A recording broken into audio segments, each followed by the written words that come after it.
Hello, hello. So this is the Bible study for Sunday, but instead of me reading out of the Bible, we're going to go through a larger concept in the Bible. And, this is a video that I had been planning for a while. I'd really wanted to do, and I understand that this video is controversial. I understand that there are many misused, twisted, abused, politicized verses in the Bible. But for me personally, from what I've read, there is one that stands out because I see it on yard signs, I see it on campaign signs, I see it used to push a political agenda, and I find a problem with that. And my hope in making this video is that people come to see how pushing for politics to answer any of your questions at all, that's spiritual questions, questions in the material world, anything. Looking to politics to answer any of your questions and to be used at all how you see fit is directly opposed to the spirit of the Bible. So that's why the Bible verse that I'll be talking about today is Hebrews 13:2.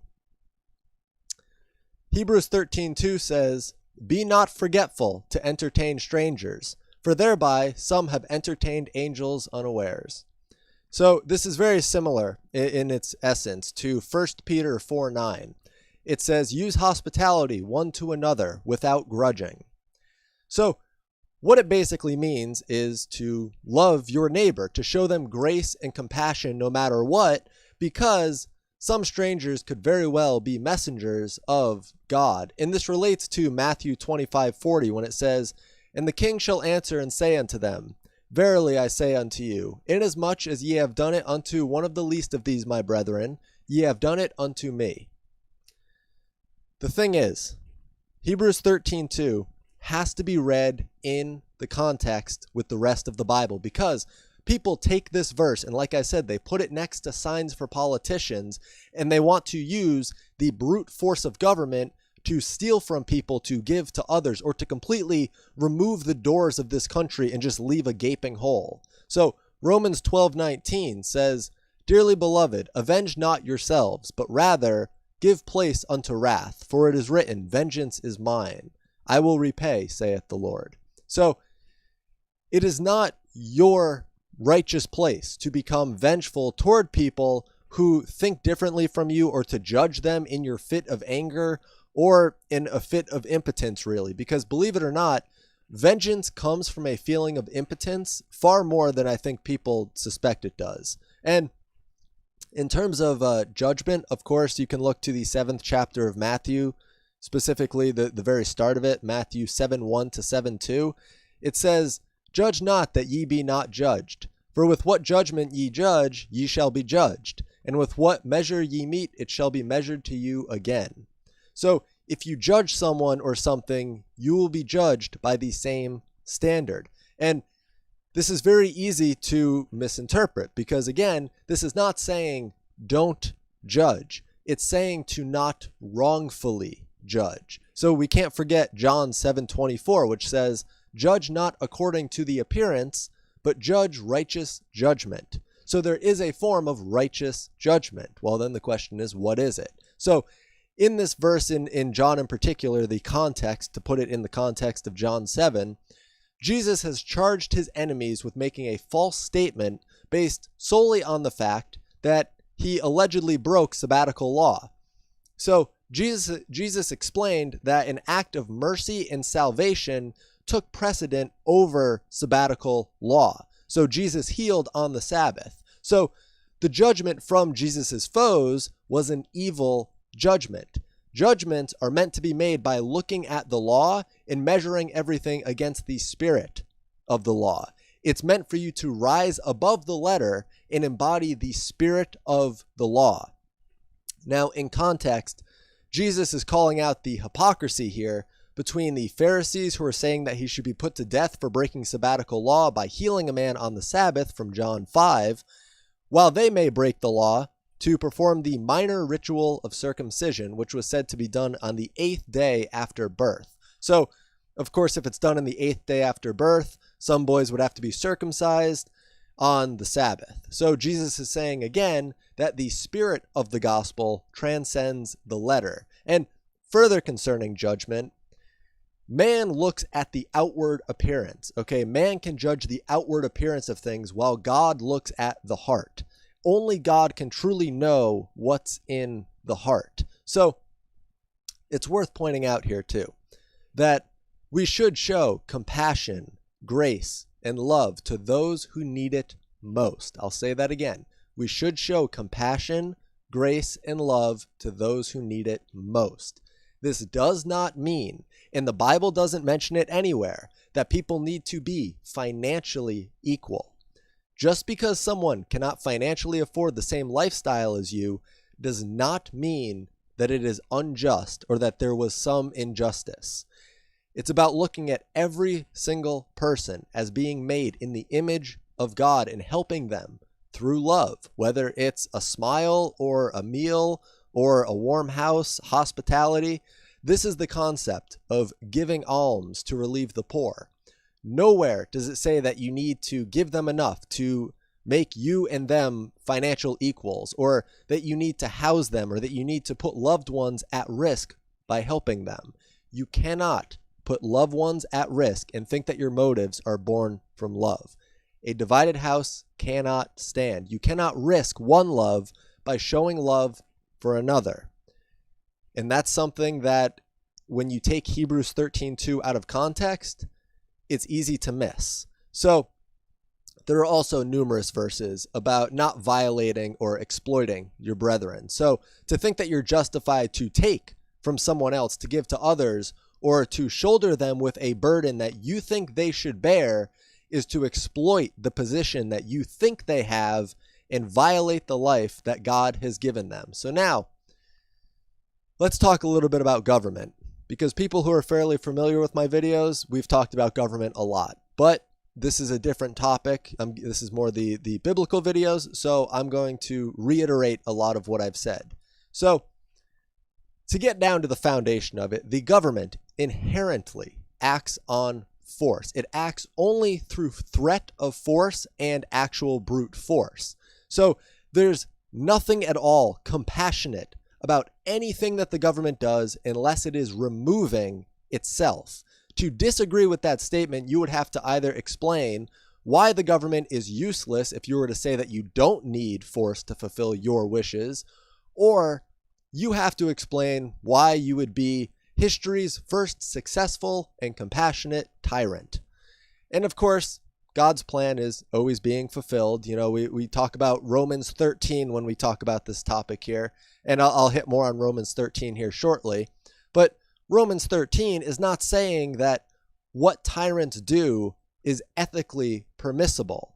Okay, it's part of God's plan, sure. And everything that the Lord does is righteous because he is the one doing it. Its essence is righteous. But to make that out to mean that everything he ever has anyone do is morally permissible is a misunderstanding. And that is a very slippery slope. I mean, think of the slippery slope of believing that everything the Lord ever has anyone do is permissible under the spirit of the law. It's obviously not true, but like I said, we'll come back to this in a bit. Right now, I want to talk about perhaps one of the most important verses in this video, because believe it or not, it's not Hebrews 13:2. That's the one I think is the most abused, misunderstood, politicized.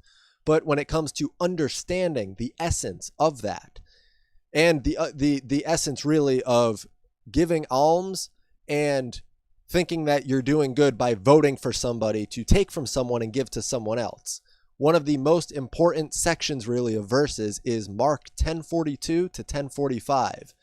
It says, "But Jesus called them to him, and saith unto them, Ye know that they which are accounted to rule over the Gentiles exercise lordship over them, and their great ones exercise authority upon them. But so shall it not be among you. But whosoever will be great among you shall be your minister. And whosoever of you will be the chiefest shall be servant of all. For even the Son of Man came not to be ministered unto, but to minister, and to give his life a ransom for many." So, ruling over somebody is all that the government does. That is all that they do. Jesus is literally speaking against the system of government here in Mark 10:42 to 10:45. It's why it says, they which are accounted to rule over the Gentiles exercise lordship over them, and the high officials exercise authority upon them. There's a difference between a ruler and a leader. You can voluntarily follow a leader. Christ was a leader. It's up to you to choose who to follow. A ruler is followed by authority. A ruler says who will be their followers. But Jesus says, but so shall it not be among you. If you're to become great, you must serve others. And for someone to have all as followers, for someone to have everyone as their follower, they must be ready to sacrifice for all, just as Christ did, which is explained in Mark 10:45 there when it says, for even the Son of Man came not to be ministered unto, but to minister, and to give his life a ransom for many.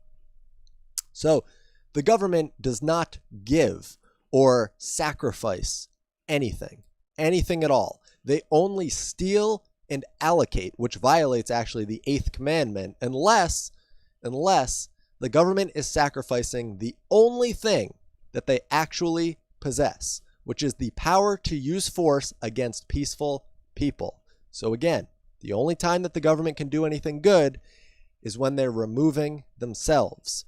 So there is a very clear dichotomy here painted in Mark 10:42 to 10:45 between rulers and servants. Okay, lawlessness under the Lord is enacted through the sinful flesh alone. Servants, meanwhile, serve the Lord's will and no one else. They serve the Lord to pass his love and grace onto others. So going back to Hebrews 13:2 here. To truly take a Christian approach to this verse would mean that you open your doors to those who you can. And that doesn't necessarily mean literal doors. It means that you offer what you can out of love. If you wish to house someone, whether it be the homeless, the mentally handicapped, the elderly, the refugees, then do so out of all that you can give. But the instant that you want to vote to force people to take on a burden that you think they should take on, you're now attempting to rule over your fellow brethren, both physically and in legitimacy of judgment. So this violates several of Jesus's teachings. So we've become so disconnected from what voting really is, what it actually is, what the essence of it is. I mean, we think that you can express love for someone through a vote when that's foundationally wrong. That is foundationally a misunderstanding of what it is to vote. You cannot use an entity like the government to express love to anybody. Think back to the olive tree story in Romans, or Jesus' teachings from Matthew 7:18, where he says, a good tree cannot bring forth evil fruit, neither can a corrupt tree bring forth good fruit. The government is born out of man's pride, arrogance, and selfishness. When the tree is corrupted from the start, it's nothing but a barren wasteland for hatred and selfishness that many disguise as love. Okay, notice that the most tyrannical regimes in history disguised themselves as compassionate, and after, they describe themselves as altruistic and after equality. That's how they describe themselves. I mean, you can look at the Soviets, you can look at the people in Germany, who I can't really say, otherwise this video will get squashed. You can look at all of the regimes throughout history that have a tyrannical government. It's not like the people just think, what would be great is if we have these people pointing their guns at us 24/7. You have to question how they get there. And it's by thinking that you force compassion on other people by voting for it through government, or maybe not even voting for it, but supporting it.